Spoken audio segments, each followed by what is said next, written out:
네. 혹시 영상 보시는 분 중에 상속에 대한 개념을 혹시 모르실 수도 있을까봐. 맞아요. 그 강의를 하거나 할 때 가장 이 상속 증여에 관해서 가장 먼저 말씀드리는 것이 상속과 증여는 조심하셔서 쓰셔야 된다라는 거예요. 만약에 보통의 이 상속 증여를 많이 오해하시는 분들이 이 증여받는 거에 대해서 세금 니즈가 이제 있으셔서 고민 상담을 하실 때 상속받는다라고 하시거든요.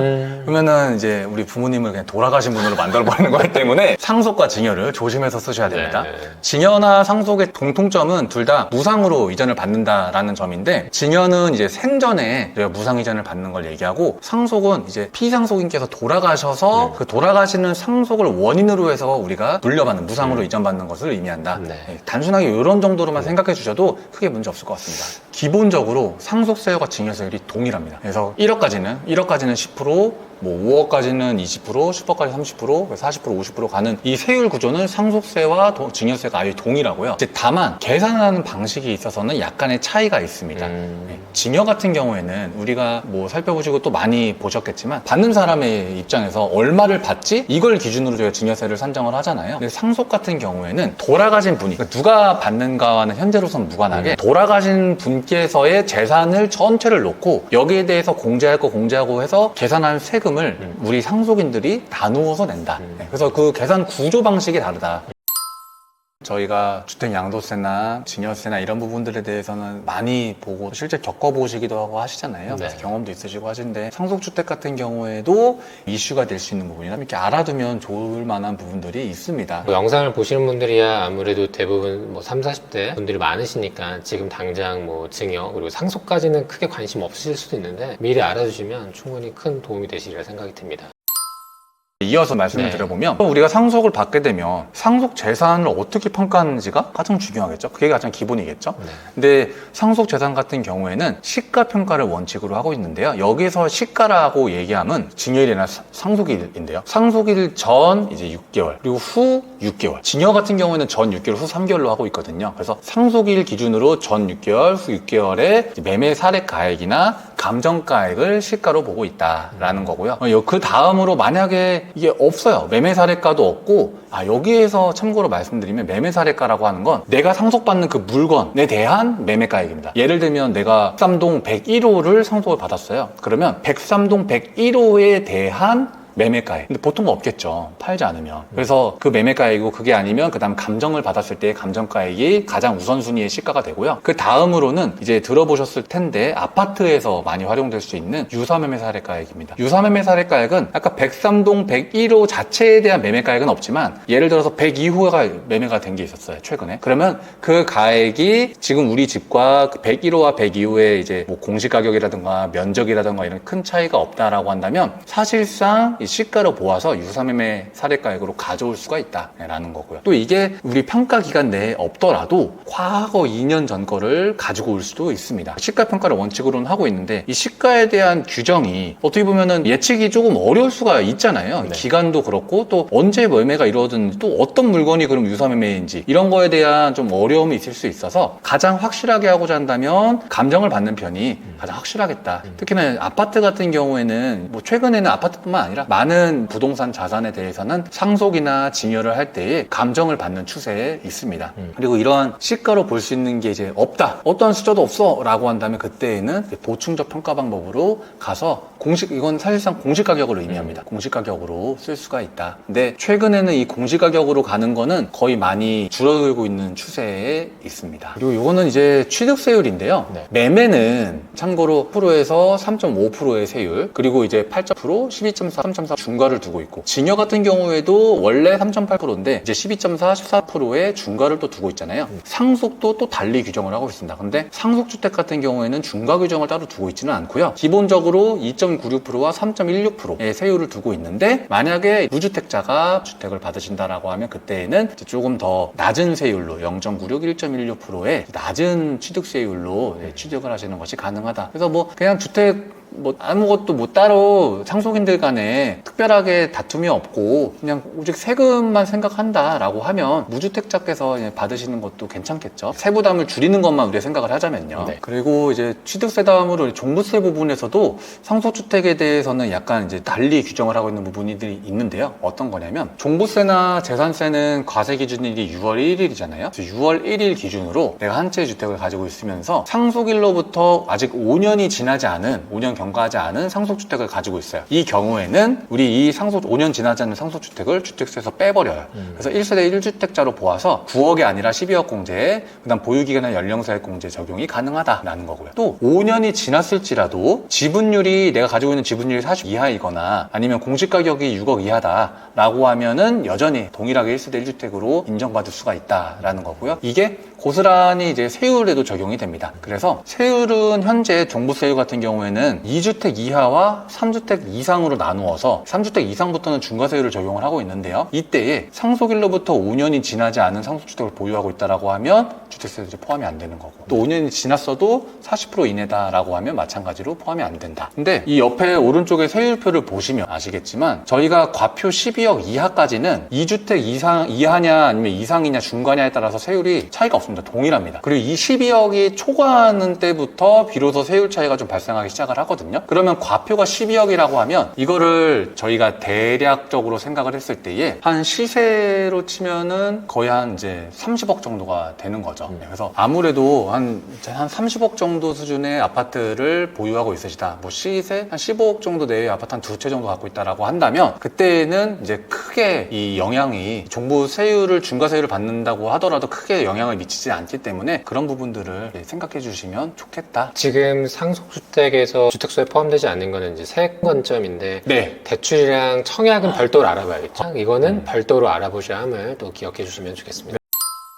그 다음으로는 이제 비과세 특례 규정인데 내가 처음에 한 채를 가지고 저는 1세대 1주택자예요. 나는 이 주택을 팔면 당연히 1세대 1주택 비과세를 받을 수가 있는 사람이다 라고 있는데 갑자기 돌아가셨어요. 부모님께서 예를 들어서. 그래서 부모님께서 돌아가시면서 상속주택을 받음으로써 나는 예상치도 못하게 2주택자가 돼버리는 거죠. 그러면 원래 받을 수 있었던 비과세를 상속 때문에 예기치도 못하게 받은 이 상속주택으로 인해서 비과세 혜택을 못 받는 불합리함을 인정을 하고 이걸 보호해주고자 기존에 내가 1세대 1주택을 가지고 있었던 상태에서 갑작스럽게 상속주택을 취득을 하게 된다라고 하면 일시적으로 2주택이 됐음에도 불구하고 먼저 처분하는 이 기존 주택, 좀 전에 가지고 있었던 원래 비과세 받을 수 있었던 2주택은 여전히 비과세를 적용받을 수 있게 해주겠다라는 특례 규정입니다. 근데 여기서 만약에 받으시고 상속주택을 먼저 판다라고 할 때에는 세금을 내셔야 됩니다. 매매 차익에 대해서요. 아, 그러면 똑같이 상속주택을 비과세 받으려면 그 비과세 2년을 채워야 되는 거네요. 그렇죠. 그리고 저 기존 주택을 먼저 팔아야 팔고요. 이 상태에서 두 채가 있는 상태에서는 기존에 가지고 있던 한 채 상태로 가지고 있었던 그 기존 주택을 팔아야지 비과세가 적용이 가능한 거지.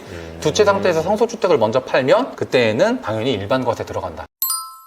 제가 알기로는 뭐 네. 지분으로 많이 자녀들한테 가잖아요. 네. 그럼 그런 경우에도 그 지분이 비과세가 될 수 있나요? 될 수도 있는데요. 그 부분에 대해서 한번 살펴볼게요. 선순위 상속주택과 공동상속주택인데 지금 말씀을 주셨던 거니까 제가 공동상속주택부터 먼저 한번 보겠습니다. 네. 이거는 부득이가 제가 원래 이런 법조문을 이렇게 펼치는 거 진짜 보는 거 진짜 안 좋아하는데 이번에는 부득이하게 저희가 네, 이걸 네. 볼 수밖에 없을 것 같아요. 네, 좋습니다. 한번 살펴보면 세법에서 이러한 얘기가 있습니다. 공동상속주택에 대한 규정이 있는데요. 154조 1항을 적용할 때 이건 비과세 규정이에요. 이 비과세 주택수 세는 규정이거든요. 그 비과세 규정 적용할 때 공동상속주택 외에 다 다른 거 요 가운데 거 그냥 뺄게요. 외에 다른 주택을 양도하는 때에는 그 해당 공동상속주택은 거주자의 주택으로 보지 않는다. 즉 공동상속주택과 다른 주택이 있는 상태에서 다른 주택을 팔 때에 이 공동상속주택은 주택수에서 빼버리겠다라는 거예요. 여전히 비과세 받게 해줄게. 그런데 다만 이 공동상속주택에서 상속 지분이 가장 큰 상속인의 경우에는 그렇지 않아. 주택수에 포함한다라는 거죠. 그래서 내가 다른 일반 주택과 공동상속주택을 가지고 있을 때에 이 공동상속주택은 지분이 가장 큰 상속인이라면 주택수에 포함되고 그 외에 나머지 사람들은 주택수에서 포함이 되지 않는다라는 겁니다. 그리고 만약에 상속 지분이 이제 동일하다라고 할 때에는 아래 순서대로 즉 그 주택에서 거주하고 있는 자의 주택수에 포함시키겠다. 그것도 없어 회연장자의 주택수에 포함시키겠다라는 겁니다. 그 공동상속 주택 자체에 대한 비과세를 생각하시는 거잖아요. 네. 그거는 이거와 함께 봐야 돼요. 선순위 상속주택입니다. 선순위 상속주택이라는 건 뭐냐면 이것도 제가 진짜 안 좋아하지만 저희 조문을 같이 보면서 생각을 해볼게요. 이 상속받은 주택과 네. 그 다음에 그 밖의 주택을 가지고 있는 국내에 각각 하나씩 가지고 있는 상태에서 일반 주택을 팔 경우에는 비과세를 적용해주겠다라고 했잖아요. 제가 아까 네. 말씀드렸던. 네. 근데 여기에서 피상속인이 상속 개시 당시에 둘 이상의 주택을 소유했어요. 피상속인께서 돌아가실 때에 두 채를 소유하신 상태로 돌아가신 거예요. 상속 주택이 두 채예요. 그때에는 다음 각호 순위에 따른 한 주택을 말한다. 한 채만 해주겠다라는 겁니다. 그러면 두 채였다라고 하면 이 중에 피상속인 돌아가신 분께서 소유한 기간이 가장 길었던 한 채. 이거를 또 만약에 그게 없다라면 똑같다라고 하면 그때에는 피상속인이 거주한 기간이 가장 긴 거. 또 이것도 다 똑같다라고 하면 그때에는 상속 개시 당시에 거주하셨던 거. 이것도 다 똑같으면 이제 기준시가 가장 높은 거. 이 순서대로 한 채를 정해요. 그게 선순위 상속주택인데 그 한 채를 정한 그 주택은 비과세를 받을 때에 혜택을 받을 수가 있다라는 거고 그 외에 주택을 가지고 있다라고 하면 이제 비과세를 받을 수가 없게 되는 거죠. 그렇게 봐주시면 되겠습니다. 이거는. 상속이 일어난 이후에는 상속 재산 자체는 변동이 이제 없는 거니까 이 안에서 이걸 어떻게 분할을 할까에 대한 부분이니까 이후에 분할을 해야 할 상황이다라고 한다면 그때에도 상속인을 누구로 정하는지에 따라서 이제 달라질 수가 있기 때문에 그 상속인을 누구로 협의 분할할지를 정할 때에도 고려를 하셔야 된다. 예를 들어서 너는 주택이 지금 한 채도 없으니까 이 주택은 너가 가져가라. 그래서 이 뭐 둘째가 다 받기로 한다. 그 다음에 첫째는 다른 뭐 토지나 건물을 받기로 한다. 그리고 어머니, 아버지께 돌아가시고 어머니는 그 아버지 재산 중에 금전을 다 받기로 한다. 이런 식으로 상속 재산을 분할하는 걸 협의해서 적을 수 있습니다. 그에 맞게 상속을 받을 수가 있고요. 주택 세금에 있어서 장기보유공제라는 부분입니다. 이거를 여기에 넣은 이유는 이제 상속주택이라고 하더라도 이 장기보유공제의 보유기간을 산정할 때에 보유기간에 따라서 표 1 같은 경우엔 1년마다 2%씩 최대 15년에 30%까지 표 2 같은 경우에는 1년마다 4%씩 최대 보유기간은 40% 거주기간 40%에서 80%까지 적용이 되잖아요. 이때 보유기간 산정할 때에는 상속 개시일부터 기산을 한다. 돌아가신 날부터 내가 보유한 기간을 따지게 된다라는 점을 유의해 주셔야 될 것 같고요. 반대로 근데 세율 같은 경우에는 원래 일반 세율은 6.6%부터 좀 5%까지 적용이 되는데 이 단기 양도 내가 단기에 팔아버리게 될 경우에는 그때는 이제 70%나 60%의 고율의 세금이 단일 세율로 적용이 돼버릴 수가 있습니다. 근데 내가 상속주택을 받았어요. 이때 그러면 보유기간, 이 세율을 적용할 때에 있어서 보유기간 어떻게 산정하냐에서는 우리 피상속인, 돌아가신 분의 취득한 날로부터 계산을 한다. 그래서 보통 단기 양도는 바로 파시더라도 피할 수가 있겠다. 다만 장기보유공제는 못 받을 수도 있겠죠. 그러니까 배우자 공제는 이제 잠깐 말씀드려 보면 물론 법정 상속 비율을 한도로 하고는 있지만 배우자분께서 받는 만큼을 최대 30억까지 우리가 공제를 받을 수가 있거든요. 물론 법정 한도가 있어요. 법정 상속 비율이 한도예요. 그렇긴 한데 근데 장기적으로 봤을 때 배우자 공제를 통해서 최대한 지금 세금을 조금 내서 배우자 우리 뭐 아버지께 돌아가셨다라고 가정해 볼게요. 아버지께서 돌아가시고 어머니께서 배우자 공제를 최대로 받으셔서 상속을 받았어요. 그런데 이후에 또 언젠가 어머니께서도 돌아가시잖아요. 그때 또 상속세를 내게 되거든요. 그래서 상속세를 우리가 당장에 절세할 때에 배우자 공제를 활용하는 것도 좋지만 배우자 공제를 활용함에 있어서는 이 팁을 드리자면 최대한 금전과 같은 현금성 자산, 현금화하기 쉬운 자산을 많이 받아가셔라. 그래서 그 받아가신 상속 재산으로 상속세를 내세요. 상속세 납부하는 재원으로 활용하세요. 그러면 어머니의 자산이 받았지만 줄게 되죠. 그리고 향후에 자산 가치가 상승이 될 걸로 기대되는 자산들이 있을 거잖아요. 그것들은 자녀들이 되도록 받으세요. 자녀들이 받아야 나중에 자산 가치 상승으로 인해서 혹시 어머님이 받게 되시면 돌아가셨을 때 또 상속세 내야 되니까 그런 부분들을 자녀가 받음으로써 이후에 자산 가치 상승분에 대한 과세를 피할 수 있게 된다라는 걸 좀 말씀을 드리고 싶고 더불어서 여기 함께 또 추가로 상속이 이미 일어난 후에는 사실 바꿀 수 증이 거의 없어요. 네. 절세가 어려워요. 네. 그래서 저희가 해야 되는 것이 사전증여입니다. 사전증여 같은 경우에는 상속일을 이제 기준으로 해서 이전 10년 내에 뭐 상속인 외해자라고 하면 이제 이전 5년 내에가 되거든요. 상속인 외해자는 대표적으로 사위 며느리 그리고 우리 손자녀 일반적인 경우가 될 거예요. 그래서 이 사위 며느리와 손자녀를 잘 활용한 사전증여라던가 또는 장기적으로 짜는 사전증여 같은 경우에는 확실히 상속세를 줄일 수가 있거든요. 그 부분은 제가 나중에 기회가 되면 한번 갖고 올게요. 제가 갖고 와서 사례를 한번 말씀을 드리면서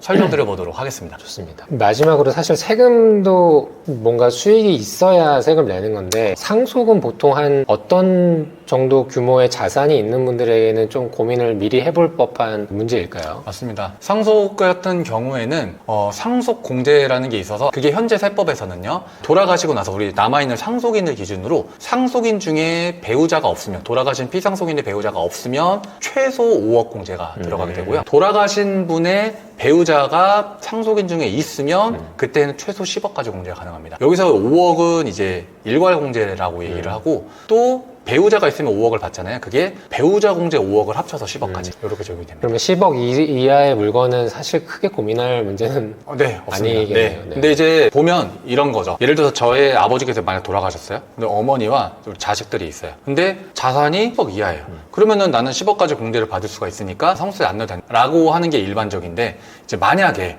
보니까 돌아가셨을 때 아버지의 피상속인의 자산이 10억 이하인데 그 전에 사전 증여 것들이 있는 거예요. 사전 증여했던 것들이 많아요. 합쳐보니까 10억이 막 훌쩍 넘는 거죠. 형제한테 증여한 줄 몰랐는데 뭐 그런 것들이 있고 합쳐보니까 막 10억이 훌쩍 넘어간다라고 하면 그때에는 상속세의 과세 대상이 되는 거죠. 그런 부분들은 한번 또 판단을 하셔야 된다. 혹시 이 영상을 보시고 또 추가적인 내가 이러한 케이스에 해당이 되는 것 같은데 라고 생각이 되시면 저희 영상에 첨부해드린 다솔 마곡 중앙지점에 연락을 하시면 또 세무사님께서 굉장히 또 친절하게 안내해 주신다고 하니까 꼭 한번 연락을 해보시기 바라겠습니다. 추가로 블로그와 유튜브도 운영하고 있으니까 꼭 한번 방문해 보시면 좋겠습니다. 감사합니다. 절세와 관련된 특강해주신 세무사님께 다시 한번 감사의 말씀 드립니다. 네, 감사합니다. 마지막으로 해주시고 싶은 말씀 있으실까요? 우리 부동산에 있어서 세금은 정말로 뗄래야 될 수 없는 그런 관계거든요. 그래서 우리 부동산에 관심을 가지고 있으시는 분들이 이제 세금에도 또 관심 가져주시면 향후에 혹시라도 수천만 원의 세금을 추징당하는 일들을 막을 수가 있을 거니까 관심 가져주시면 좋을 것 같고 또 오늘 이렇게 좋은 자리에 불러주신 우리 베니안께 너무 감사드립니다. 네, 감사합니다. 오늘 시청해주신 여러분 감사드리고요. 오늘 영상은 여기까지고 저희는 또 다음에 좋은 영상으로 찾아뵙겠습니다. 감사합니다.